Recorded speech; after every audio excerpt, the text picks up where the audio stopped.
Hello, everyone. I am Vishal. Can everyone hear me properly? I guess. Okay. Um, yes, I'm here to talk about wedding films and how important they are to your wedding, to whoever's getting married. How many of you are getting married here? Just so I know who I'm talking to.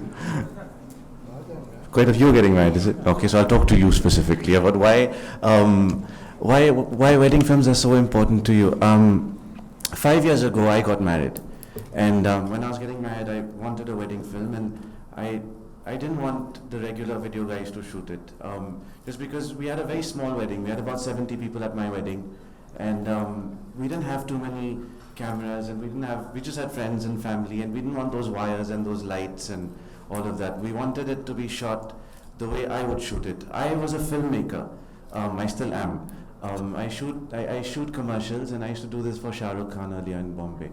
And I did this for 10 years, and through those 10 years I learned the craft of making films and making them really well, because in advertising you learn how to tell very important messages in very short periods of time. So it requires a certain skill in terms of editing, in terms of shooting, in terms of construction. So putting all of that together, I said, let me shoot my own wedding film.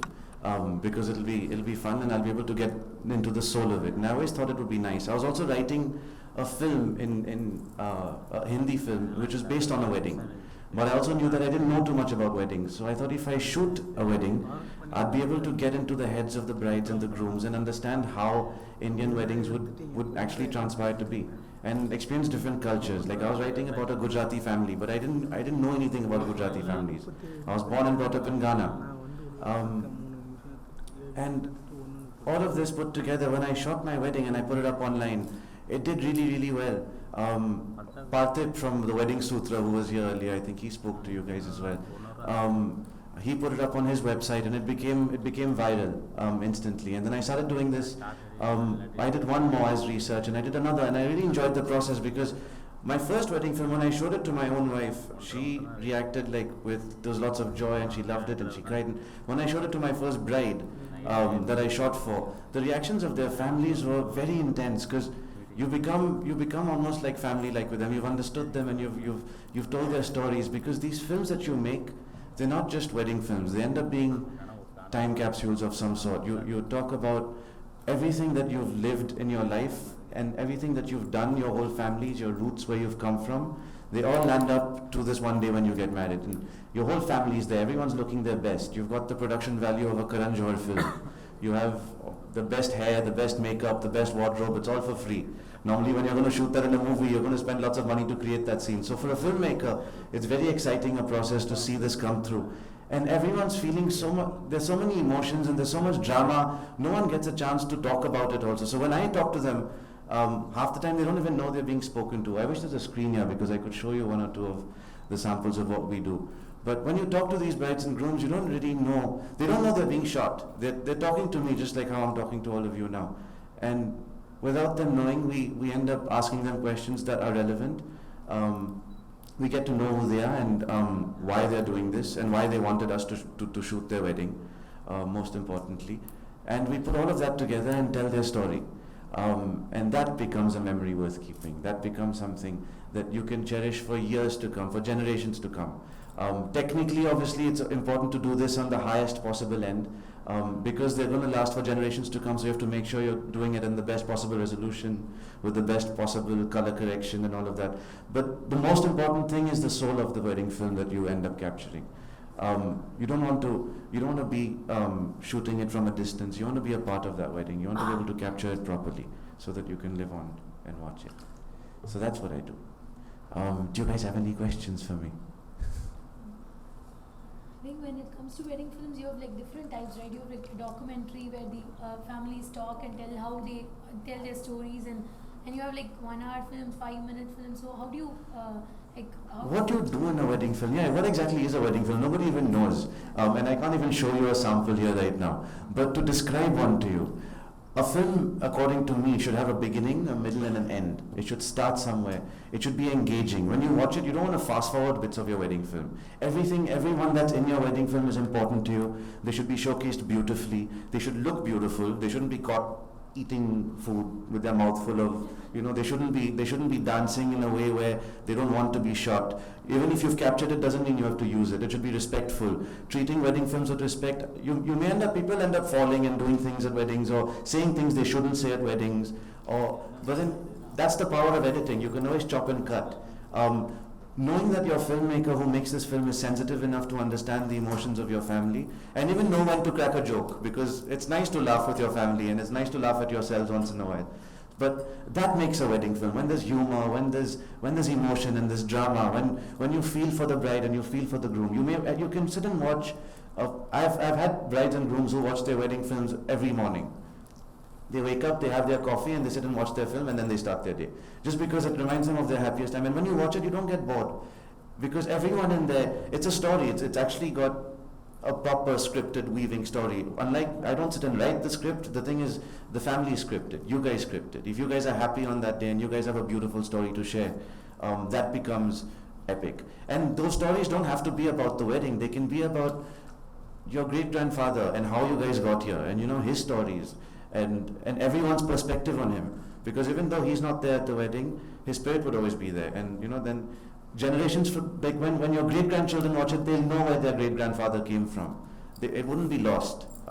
Those stories are important to capture, and that's what makes a wedding film. And then obviously you don't want to make a wedding film so long that you can't watch through. My own sister's wedding film was 5 DVDs stacked on my mother's shelf, which I never got a chance to even watch because it was just too boring.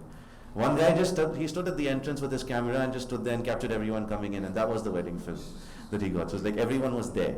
That was more important. But to me, a wedding film should be long enough to tell everything that the story had, like how many days the wedding was for. Some weddings, I've shot weddings over 10 days. I've shot weddings over 1 day, literally just the ceremony itself. So different people have different kinds of weddings. Some people have 3-day weddings with a mehndi, a sangeet, a haldi. Each film is different. There's no set format. Each culture is different. Each story is different. You can't categorize someone's life into a genre. Some couples I've met are like crazy. They've broken up and they've gone and met other couples, then they've come back together and they've openly told us the story to capture for memory. And some people have they're very closed and they don't want to speak so much. And that's also equally fine. You don't have to. Not everybody is a good orator. Not everybody wants to tell their story or document it. But these segments would make your film, and these segments would determine how long your film would be. A 1-day wedding, normally I would make a film around 20 to 30 minutes. It's long enough, it's engaging enough. If it's a 3-day wedding, my films have gone as long as 2 hours sometimes. On an average, an hour is good. But there's always things like the sangeet. For example, a lot of people have these sangeets since Hum Aapke Hain Kaun released. And at that time, you would have the chachi dancing, and then the cousin dancing, and then the really hot friend dancing, and what will happen is the one person who dances really well will dance 5 times. So there'll be a lot of dances. The dances alone will be about an hour and a half. And then when you're watching it later, you don't want to go through everyone's dance all over again. You'll get really bored. But everybody wants to watch their own dance. Like the hot friend will want to watch only her dance. She doesn't want to watch anybody else.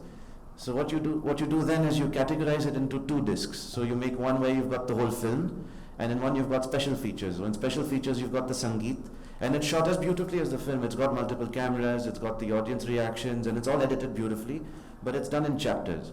So you can skip to the chapter you want directly. You don't have to, so everyone can just watch whoever they want to. And it's still like the whole sangeet's captured, and you don't have to watch it every time. In the film, which is like an hour long, I still show you the sangeet, and I show you the best parts of everyone dance. And I put that in a montage for you and make that like a fun video to watch, so that everyone gets a chance to see how the sangeet went in the film, like a little short version of the sangeet. So once the film is ready, I also cut a little trailer sometimes, because it's really nice to like show your friends and family. Some people like to put it on Facebook, some people like to just have it on their phones and watch it whenever. Or if you want to just remember your wedding in 5 minutes, it's always nice to watch your trailer. And your trailers normally have a story as well. They've got like it's a little mini film, so it's got little glimpses of the story of what the soul of the film really is, and that becomes a short version of the film. There's also some things we've done called an on-site edit trailer. So we'll go onto location, and we'll shoot this mainly happens in destination weddings, because you'd go all the way to a fancy island somewhere like in Seychelles or in Bali, and it's beautiful, and you've called your family from all over the world, and they've all come and landed up in this one place, and when they leave they want to all go back and show their friends and family what their wedding was like. So we end up cutting a trailer right there and then on site, and we put it on a little brochure which has got a little screen in it. I'll show you one. Saloni at the back over there has them, so she'll pass them around to you later. But there's a little brochure which you open, and then you've got a little video there, and it plays. And yeah, it's a nice way of sharing your memories. It's like a little photo album, because people like to have that on their coffee table, and they like to put that there. So this is like a little brochure you can put there. When you open it, it plays for you. And everyone can go back and say, see where I went for the weekend. Yes. That was a long answer to your question. Yes. And for a perfect film, what do you expect from the couple? I expect them to let me be in their space, give me the same respect I'd give them, I guess. Just that much. And no, the more, as much as they open themselves to me, that's how their film is going to be. It depends on how they are as a couple. I mean, just be themselves. Yeah. If they're in love, then that's what it's going to be. If they're hesitant, then that's what it's going to be. But they should share that with me and talk to me about it. And if they're excited, then they should tell me about it. And you want a couple who can open up their hearts and share. And most of them do, because I think they've reached that decision where they want to shoot with us. It's very hard making these wedding films. A lot of people would think that we can do lots of them and you can make them, but we can only do 12 to 15 every year, because each film takes that much of time to talk, to run through, and to make, and to craft, and to create. It's not something you can create into a factory. But yeah, we also do these workshops around the country where we train other people to teach, and teach them how to make these films. In fact, we're coming to Chennai again, I think next month, where we're going to do a workshop here. But it's nice too, because we can't shoot all of those 1,500 requests we get every month. At least other people can get a chance to shoot them, and shoot them well, and shoot them with the same knowledge we've gathered over the years. Because we've made lots of mistakes in the past while shooting. We've chosen the wrong gear. We've not shot the right wedding correctly, and we've learned from these mistakes, and that's how we've become who we are. We've learned from them, and now we can share those experiences with other people and say, listen, now if you want to make the perfect wedding film, it can be like this. And it's important, because I can't shoot every wedding either, and I recently saw this one very young filmmaker from Bangalore. He shot a Karnataka wedding, and it was in Kannada. The music was beautiful. It was authentic. It was real. It was a culture obviously he came from. It was a culture he understood, because he spoke to them in that language, and he could emote from their grandmother feelings I could never try to emote, even if I wanted to, because I couldn't speak the language as well as he could. Doesn't mean that he can't make such a beautiful film. He can, and because he has the language power, he can make it that much more beautiful. So it's important different cultures try and get into this and try and make it really well, because then everybody in this country can then get a memory worth cherishing. Because one day when they fight with their wives, and they can watch it and be, oh damn, okay, that's why we got married. So, yeah. How many cameras? Sorry? The kind of cameras. I use different kinds, but the most popular one I like myself is the A7S, the Sony. For many reasons. It's beautiful, it's really small, it's really compact. It shoots beautifully in low light, which is a problem in every Indian wedding, because most Indian decorators like to put lights from the bottom, and there are these blue and purple LED lights, and they make everyone look really scary. But then what happens with the A7S is that you can push the ISO really, really high. The film-like quality doesn't lose out. You don't get that much noise. I'm sorry, I'm going too technical here. but it's really nice though. It's a lovely camera. It's small. It's compact. It's compatible with most of the lenses I use. And yeah, it's a camera, and it's not too expensive either compared to most other Canon cameras out there. I've come to the knowledge that their service is also really good, because every time I've had a problem with my cameras, which we have because they're new technologies, they get them replaced or fixed almost immediately. So it's a good thing. There's also another camera with Sony called the Sony Mark II. It's an A7 Mark II. That doesn't work so well in low light, but then it's got something else that the A7S also can't do, and no other camera I've seen can do. It's got something called a steady shot. But this works very differently from a software generated steady shot.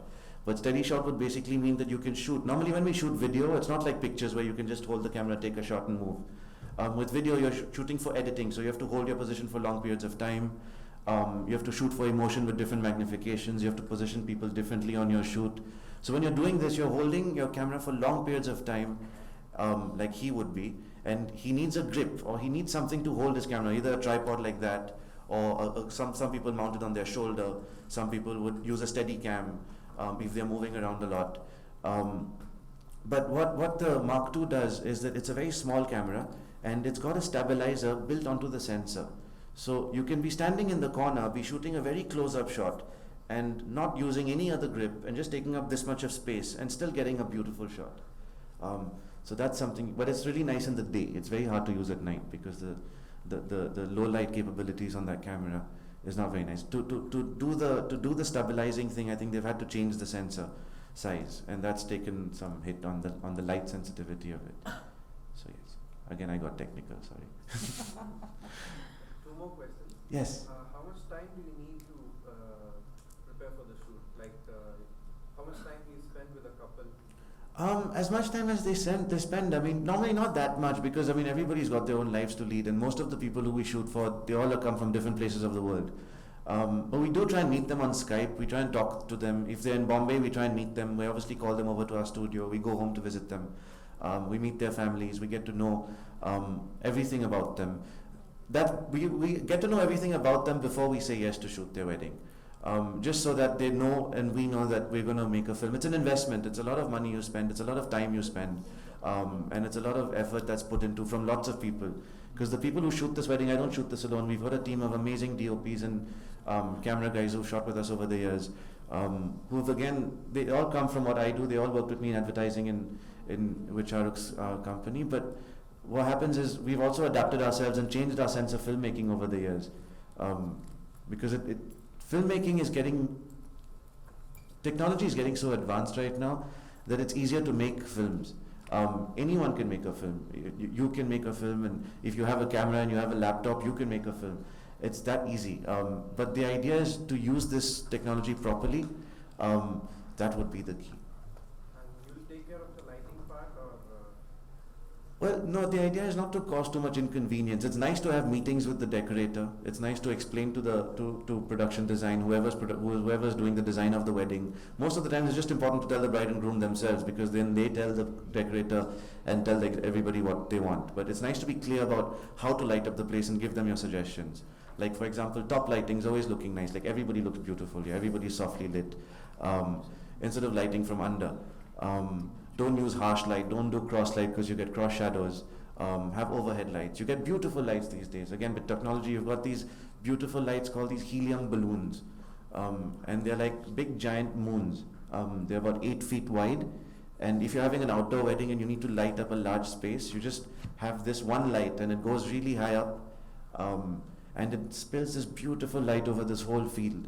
And it looks amazing. This one light, it's a little expensive. It costs about $1 lakh or $1.5 lakh because of the helium that's used. The actual lights are about 15,000 rupees to rent, but then the gas is expensive. But once it goes up and it lights up the space, everyone just looks stunning. And you don't need to then do too much decor-wise and stuff, because it just, from far when you look at it, it looks like a moon is hanging over your wedding. And then just fairy lights and stuff would do the trick. Candles, and that's all you need. And how many months time you need to plan all these things before the wedding? Well, I guess the bride and groom need a lot of time to plan their wedding. I come and shoot it. No, that's the benefit. See, if I was planning it, then that would mean then I might as well make the movie. But yeah, I let the bride and groom plan it, and I come and shoot it. That's more fun. Have you filmed South Indian weddings, and what are the customers' expectations that you have when it comes to South Indian? I've done about 4 South Indian weddings now, and each one has been beautiful. We just recently shot one in Seychelles. I see them no different. I just see how the weddings transpired. It changed my perspective on certain cultures of weddings. For example, until very recently, until I did my first South Indian wedding, I didn't really truly believe in the institution of the arranged marriage. I never understood how it functioned, because my family never got married that way, and my great grandfather never got married that way. We all came from Africa, and over there we are Bushmen. We all fall in love and get married. Nobody has like arranged marriages over there. But when I came to India, I soon realized that everybody over here, it is a norm, it is a culture, and everybody is brought up that way. And a lot of times I saw, and from what I understood, because of Bollywood movies and Indian stories that you hear, is that when you get arranged marriage, sometimes the bride doesn't want to get married and she's fallen in love with somebody else, and the parents are forcing her to get married. So I used to think it's cruel. If people want to get married, then they should get married on their own terms and conditions. Until I shot my first South Indian wedding, where the mother and father told the bride and groom to go meet, because they read their kundalis, or they matched on some website, or it was a shadi.com. It was some matrimonial pandit of some sort got them together. And the parents decided that yes, this is a good match for my daughter and this is a good match for my son, so why don't you go meet them? So they went and met each other in a coffee shop, and they really liked each other, and they went back and they kept meeting each other, and over time they spent a year meeting each other and falling in love, and a year later they got married, and they came from two very good families over here, and this whole story transpired. And when I met them, I just figured that if their friends had told them to meet each other, this would have been called a love marriage. So just because your parents are telling you to meet somebody doesn't necessarily mean that it's not a love marriage. It's just that your parents made you guys meet, not your friends or not destiny. And who knows, your parents, you didn't choose them, destiny did. So eventually it all works out, doesn't it? So yeah, that's what I learned from